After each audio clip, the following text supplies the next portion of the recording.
10 வருடங்களுக்கு பிறகு ஒரு முக்கியமான வழக்குல இன்றைக்கு ஒரு முக்கியமான தண்டனை கொடுக்கப்பட்டிருக்குது. அந்த சந்தேக நபருக்கு கொடுக்கப்பட்டிருக்கக்கூடிய தண்டனை ஒரு மிகச் சரியான தண்டனையா இலங்கைக்குள்ள வழங்கப்பட்டிருக்குது.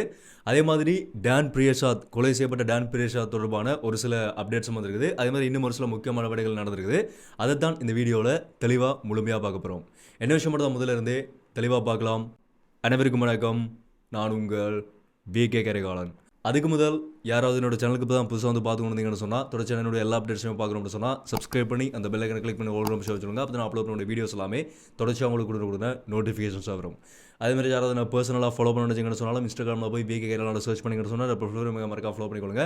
இந்த வீடியோ லைக் பண்ணுறதுக்கு மட்டும் வீடியோட கடைசியில் முடிஞ்ச வரைக்கும் எல்லாருக்குமே இந்த வீடியோ ஷேர் பண்ணிவிடுங்க. எங்கள் நாட்டினுடைய அப்டேட்ஸை பார்க்குறதுக்கு முதல் இன்னொரு முக்கியமான ஒரு விடயம் நேற்று வீடியோலேயே நான் சொல்லணும்னு நினச்சிருந்தேன். ஆனால் நேற்று அந்த டான் பிரியசாத் தொடர்பான விஷயம் பெரிய அளவில் பேசப்பட்டபடியாக சொல்ல முடியாமல் போச்சு. என்னென்னு சொன்னால் 22ஆம் தேதி செவ்வாய்க்கிழமை இந்தியாவில் காஷ்மீரில் நடத்தப்பட்ட அந்த ஒரு மிக கொடூரமான தீவிரவாத தாக்குதல். காஷ்மீர் பகல்கம் என்ற இடத்துல இருக்கக்கூடிய சுற்றுலா பயணிகள் அதிகமாக செல்லக்கூடிய இடத்துல நடத்தப்பட்ட ஒரு தீவிரவாத தாக்குதல். 26 பேருக்கு மேலே அந்த இடத்துல பலியாகி இருக்கிறார்கள். ஒரு மிகப்பெரிய மோசமான ஒரு செயலாக தான் இந்த செயல் இப்போ மாறி இருக்குது. இப்போ இந்தியாவுக்கும் பாகிஸ்தானுக்கும் இடையில என்னென்னு சொன்னால் பாகிஸ்தானினுடைய தீவிரவாத அமைப்பு தான் இதை திட்டமிட்டு நடத்தினதா ஒரு விடயம் வெளியில் வந்திருக்குது. இப்போ இந்தியா பாகிஸ்தான் இடையிலான பிரச்சனை, அந்த டென்ஷனான சிச்சுவேஷன் இப்போ மேலும் அதிகரிக்க ஆரம்பிச்சிருக்குது. உண்மையிலேயே ஒரு பார்க்கும்போது மிக கொடூரமானதும் மிக கவலை அளிக்கக்கூடிய ஒரு செயல்பாடாகவும் தான் இந்த தீவிரவாத தாக்குதல் நடந்து முடிஞ்சிருக்குது. அந்த தீவிரவாத தாக்குதலில் உயிரிழந்த நபர்கள் ஒரு 4 நாட்களுக்கு முதல் திருமணமாகி அந்த இடத்துக்கு வெக்கேஷனுக்காக போன ஒரு தம்பதிகள் கூட அந்த இடத்துல உயிரிழந்து போயிருக்கிறார்கள். இந்த மாதிரி அந்த இடத்துல உயிரிழந்த அனைத்து நபர்களுக்கு பின்னாலையும் ஒவ்வொரு மிக மோசமான கதைகள் இருந்து கொண்டிருக்குது. இந்தியாவினுடைய பிரதமர் நரேந்திர மோடி இதுக்கான சரியான பதிலடியை நாங்கள் கொடுப்போம், தீவிரவாத அமைப்புகள் எல்லாத்தையுமே ஒழிப்போம், அந்த தீவிரவாத அமைப்புகளுக்கு பின்னால் இருந்து செயல்படக்கூடிய நபர்களுக்கும் நாங்கள் சரியான பதிலை கொடுப்போம்னு சொல்லி ஒரு விடயத்தை இப்போ பகிரங்கமாக சொல்லியிருக்கிறார். இதனால இப்போ இந்தியாவுக்கும் பாகிஸ்தானுக்கும் இடையில் இருக்கக்கூடிய ஏற்கனவே இருக்கக்கூடிய பிரச்சனையான நிலைமை இப்போ இன்னும் கொஞ்சம் அதிகரிக்க ஆரம்பிச்சிருக்குது. ஒரு பதட்டமான சூழ்நிலை அதிகரிக்க ஆரம்பிச்சிருக்குது. ஸோ இதுவும் நாங்கள் இப்போ உலகளவில் பார்க்கக்கூடிய பிரச்சனைகளில் ஒரு முக்கியமான விடயமாக பார்க்கப்படுது. ஓகே, இப்போ எங்கட நாட்டினுடைய தகவல்களுக்கு வருவோம். முதலாவது அப்டேட் என்னென்னு சொன்னால், நேற்றுக்கு முதல் நாள் சுட்டுக் கொல்லப்பட்ட அந்த டான் பிரியசாத் அவருடைய வழக்கு விசாரணைகள் இப்போ இலங்கையினுடைய போலீஸாரால் அதிதுரிதமாக மேற்கொள்ளப்பட ஆரம்பிச்சிருக்குது. என்னென்னு சொன்னால், ஏற்கனவே அவர் ஒரு கொஞ்சம் பிரபலமான ஒரு நபர், அதே மாதிரி SLPP கட்சியினுடைய ஒரு உறுப்பினர், சமூக செயற்பாட்டாளர். எப்படியான செயற்பாட்டாளர்னு சொன்னால், சாதாரணமாக மக்களுக்கு நல்லது செய்கிறதுக்காக வந்தவர் இல்லை, சமூகத்துக்குள்ளே என்னென்ன விதமாக குழப்பங்களை விளைவிக்க முடியுமோ அப்படிப்பட்ட செயற்பாடுகளை செய்த ஒரு சமூக செயற்பாட்டாளர். அவருடைய வழக்கு விசாரணைகளில் இப்போ வந்திருக்கக்கூடிய முதல் கட்ட தகவல்கள் என்னென்னு சொன்னால், இது ஒரு குடும்ப பிரச்சனை தொடர்பான ஒரு பிரச்சனைக்காகத்தான் இவர் சுட்டு கொலை செய்யப்பட்டிருக்கலாம் என்று சொல்லி ஒரு கோணத்தில் இப்போ முதல் கட்டமாக விசாரணைகள் முன்னெடுக்கப்பட ஆரம்பிச்சிருக்குது. முதல் கட்ட விசாரணைகள்லேருந்து தகவல்கள் வெளியில் வந்திருக்குது. அதே மாதிரி இப்போ வரைக்கும் 9 சந்தேக நபர்கள் இவருடைய இந்த துப்பாக்கி சூடு வழக்கு தொடர்பாக கைது செய்யப்பட்டிருக்கிறார்கள். ஏற்கனவே இந்த டான் பிரியசாத்தினுடைய ஒரு சகோதரன், ஒரு தம்பி ஒருத்தர் 2022ஆம் ஆண்டு அவர் வெட்டி படுகொலை செய்யப்பட்டிருக்கிறார். ஸோ அவர் ஏற்கனவே இவரை மாதிரி ஒரு செயல்பாடுகளில் ஈடுபடக்கூடிய ஒரு நபர்னு சொல்லி தான் சொல்லப்படுது. அவர் வெட்டு படுகொலை செய்யப்பட்ட வழக்கம் இப்போ வரைக்குமே போய்கொண்டிருக்குது. இப்போ இவரும் சுட்டு கொலை செய்யப்பட்டிருக்கிறபடியா 2 வழக்குகளுமே பல்வேறு கோணங்களில் விசாரணைகள் முன்னெடுக்கப்பட ஆரம்பிச்சிருக்குது. அதே மாதிரி ஒரு தந்தைக்கும் மகனுக்கும் இவருடைய வழக்கில் தொடர்பு பட்ட நபர்கள்னு சொல்லி வெளிநாட்டு பயணத்தடை இலங்கையினுடைய நீதிமன்றத்தால் பிறப்பிக்கப்படுகிறது. அவர்கள் வெளிநாடு போக முடியாதுன்னு சொல்லி பிறப்பிக்கப்படுகிறது. அவர்களும் ஏற்கனவே நடந்த அந்த தம்பியினுடைய வெட்டி படுகொலை செய்த வழக்கிலையும் தொடர்புடைய நபர்கள்னு சொல்லியும் இப்போ இந்த வழக்கிலையும் தொடர்பு பட்டிருக்கலாம் என்ற ரீதியில் தான் இப்போ அவர்களுக்கும் வெளிநாட்டு பயணத்தடை விதிக்கப்படுகிறது. ஒரு நீண்ட காலமாக அதிகமான இடங்களில் எல்லா இடங்கள்லையுமே குழப்பங்களை ஏற்படுத்தின நபர்களாக தான் இப்போ இவர்கள் பார்க்கப்பட்டு கொண்டிருக்கிறார்கள். இப்போ வந்திருக்கக்கூடிய செய்திகள் எல்லாத்தையுமே பார்க்கும்போது நிறைய பிரச்சனைகள். நவசிங்கள என்ற ஒரு அமைப்பை இவர் நடத்தி கொண்டது, அந்த அமைப்பினுடைய தலைவராக செயற்பட்டிருக்கிறார். அது பயங்கரமான ஒரு இனவாத அமைப்புன்னு சொல்லப்படுது. அந்த மாதிரி எல்லா பக்கங்களையும் நிறைய பிரச்சனைகளை உருவாக்கி கொண்ட ஒரு நபராக தான் இந்த டான் பிரியசாத் கருதப்படுறார். அதனால தான் சுட்டு கொல்லப்பட்டிருக்கலாம்னு சொல்லியும் ஒரு பக்கமாக சொல்லப்படுது. இன்னொரு பக்கமாக என்ன பிரச்சனைன்னு சொன்னால், இப்போ போய்கொண்டிருக்கக்கூடிய இந்த ஈஸ்டர் குண்டு தாக்குதலோட இவருக்கு தொடர்பு இருக்கலாம்னு சொல்லி இன்னொரு பக்கமாக சந்தேகிக்கப்படுது. அந்த ஆதாரங்களை அழிக்கிறதுக்காக தான் ஒருவேளை இவர் திட்டமிட்டு கொல்லப்பட்டுக்கலாம்னு சொல்லியும் இன்னொரு கோணமாக பார்க்கப்படுது.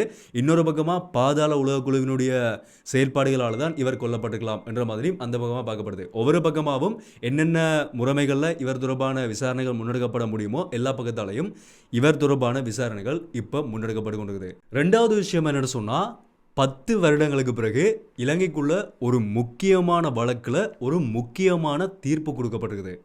2015ஆம் ஆண்டு இலங்கைக்குள்ள பெரிய அளவில் பேசப்பட்ட ஒரு கொலை தான் 2015ஆம் ஆண்டு ஜூலை மாதம் 29ஆம் தேதி கொழும்பில் இருக்கிற பஸ்டியன் மாவட்ட தனியார் பேருந்து நிலையத்தில் ஒரு சூட்கேஸ் ஒன்று கண்டெடுக்கப்படுது. ஒரு பயணப்பொதி ஒன்று கண்டெடுக்கப்படுது. சந்தேகத்திற்கிடமான முறையில் நீண்ட நேரமாக அதே இடத்துல இருந்த பொதி என்று சொல்லி தான் அந்த பயணப்பொதி வந்து கண்டெடுக்கப்படுது. அந்த பயணப்பொதியை எடுத்துக்கொண்டு போலீஸார் அதை திறந்து பார்க்கும்போது உள்ளே இருந்தது ஆடையோ இல்லாட்டி வேறு ஏதாவது பொருட்களோ கிடையாது, ஒரு பெண்ணினுடைய உடல். ஒரு பெண்ணொருத்தர் கொலை செய்யப்பட்டு சூட்கேஸில் மறைக்கப்பட்டு அந்த பேருந்து நிலையத்தில் கொண்டு வந்து அந்த சூட்கேஸ் வைக்கப்பட்டிருக்குது. யார் அந்த பெண்ணுன்னு சொன்னால், கொழும்பை சேர்ந்த தர்மராஜா கார்த்திகான்ற ஒரு பெண் தான் அந்த சூட்கேஸில் வந்து கொலை செய்யப்பட்டு உள்ளே வைக்கப்பட்டிருக்கிறார். கொலை செய்த நபர் யாருன்னு சொன்னால் பெட்ரிக் கிருஷ்ணராஜா என்று சொல்லப்படுற ஒரு நபர். அவர் அந்த பெண்ணை கொலை செய்துட்டு அந்த உடலை மறைக்கிறதுக்காக தான் சூட்கேஸில் வச்சு அந்த பெண்ணை கொண்டு வந்து அந்த உடலை கொண்டு வந்து அந்த பேருந்து நிலையத்தில் அந்த சூட்கேஸை வச்சுட்டு போயிருக்கிறார். ஸோ இது வந்து 10 வருடங்களாக தொடர்ச்சியாக விசாரிக்கப்பட்ட ஒரு வழக்காக வந்து இலங்கைக்குள்ளே விசாரிக்கப்பட்டு கொண்டிருந்தது. 2015ஆம் ஆண்டில் பெரிய அளவில் பேசப்பட்ட ஒரு வழக்காகவும் இது மாறியிருந்தது. அந்த வழக்கில் இன்றைக்கு கொழும்பினுடைய மேல் நீதிமன்றத்தால் ஒரு முக்கியமான தீர்ப்பு வழங்கப்பட்டிருக்குது. இந்த பெட்ரிக் கிருஷ்ணராஜான்னு சொல்கிற அந்த கொலையை செய்த நபருக்கு இன்றைக்கு மரண தண்டனை வழங்கப்படுகிறது. ஒரு முக்கியமான வழக்காகவும் முக்கியமான தீர்ப்பாகவும் இந்த வழக்கு வந்து இலங்கைக்குள்ளே பார்க்கப்படுது. இந்த பெட்ரிக் கிருஷ்ணராஜான்ற இந்த குற்றவாளி வந்து இன்றைக்கும் நீதிமன்றத்தில் தான் நிரபராதி என்று சொல்லி நீதிபதியிடம் சொல்லியிருக்கிறார். ஆனால் அவருக்கு எதிரான முழுமையான சாட்சியங்களும் உறுதியாக இருக்கிறபடியாக அவருக்கு இன்றைக்கு இந்த மரண தண்டனை வழங்கப்படுகிறது. உண்மையிலேயே சரியான ஒரு தண்டனை, ஒரு பெண்ணை கொலை செய்ததுக்கு சரியாக வழங்கப்பட்ட தண்டனை என்று சொல்லி தான் இந்த தண்டனை இப்போ இலங்கைக்குள்ளே பார்க்கப்படுது. ஒரு 10 வருடங்கள் கழித்து ஒரு வழக்கில் வந்து நீதி கிடைச்சிருக்குன்னு சொல்லி தான் இந்த தண்டனை வந்து இன்றைக்கு பார்க்கப்படுது. ஓகே, அடுத்தது 3வது விஷயம் என்னென்னு சொன்னால், இது வந்து ஒரு மிக முக்கியமான விடயம். இலங்கைக்குள்ளே இருக்கிற எல்லாருமே அவதானம் செலுத்த வேண்டிய ஒரு விடயம். இனிமேல் நீங்கள் பொது வழியில் போகும்போது, நீங்கள் மோட்டார் சைக்கிளில் போகிறீங்கன்னு சொன்னால், மோட்டார் சைக்கிளை கொண்டு போய் எங்கேயாவது நிறுத்திட்டு நீங்கள் பொது வழியில் எங்கேயாவது போகிறீங்கன்னு சொன்னால், நீங்கள் மோட்டார் சைக்கிள்லேருந்து இறங்கின உடனேயே இனிமேல் உங்களினுடைய தலைக்கவசத்தை கலட்ட வேண்டிய ஒரு கட்டாயம் இருக்குது. ஹெல்மெட்டை கலட்டி கையில் தான் வச்சுருக்கணும். இனிமேல் நீங்கள் நடமாடும் போது, நீங்கள் மோட்டார் சைக்கிள் ஓட்டுற நேரத்தை தவிர ஏனைய நேரங்களில் யாருமே ஹெல்மெட் அணியக்கூடாதுன்னு சொல்லி ஒரு கடுமையான நடவடிக்கையாக இந்த நடவடிக்கை இப்போ இலங்கைக்குள்ளே கொண்டு வரப்படுகிறது. எதுக்காகன்னு சொன்னால், இலங்கைக்குள்ளே இப்போ அதிகமான குற்ற செயல்கள், இந்த துப்பாக்கி சூடு சம்பவங்கள், கொலை சம்பவங்கள் இதெல்லாமே அதிகமாக நடக்கிறபடியா குற்ற செயல்களில் ஈடுபடக்கூடிய நபர்கள் எப்படி அந்த செயல்களில் ஈடுபடுறார்கள்னு சொன்னால், சிசிடிவி காட்சிகளை பார்க்கும்போது எல்லாருமே பெரும்பாலும் ஹெல்மெட் அணிஞ்சு கொண்டு, அதுக்கு மேலே ஏதாவது முகக்கவசங்கள் அணிஞ்சு கொண்டு தான் அந்த குற்ற செயல்களில் ஈடுபடுறார்கள். அப்படி இருக்கும்போது இனிமேல் இந்த மாதிரியான குற்ற செயல்களில் ஈடுபடக்கூடிய நபர்களை வந்து இலகுவாக இனம் காண்றதுக்காக பொதுமக்கள் யாருமே இனிமேல் பொது வழிகளில் மோட்டார் சைக்கிளில் பயணிக்கிற நேரம் தவிர பொது வழிகளில் தலைக்கவசம் அணியக்கூடாது. அதுவும் இன்னும் அந்த பெரிய பெரிய ஹெல்மெட்ஸ் எல்லாமே இருக்குது தானே, முகத்தை முழுமையாக மூடி கவர் பண்ணக்கூடிய ஹெல்மெட்ஸ், கருப்பு கண்ணாடி முன்னால் இருக்கக்கூடிய ஹெல்மெட்ஸ், அந்த மாதிரியான ஹெல்மெட்ஸ் மோட்டார் சைக்கிளில் பயணிக்கும் போதும் அணியக்கூடாதுன்ற மாதிரி ஒரு நடவடிக்கை வந்து இப்போ முன்னெடுக்கப்பட ஆரம்பிச்சிருக்குது.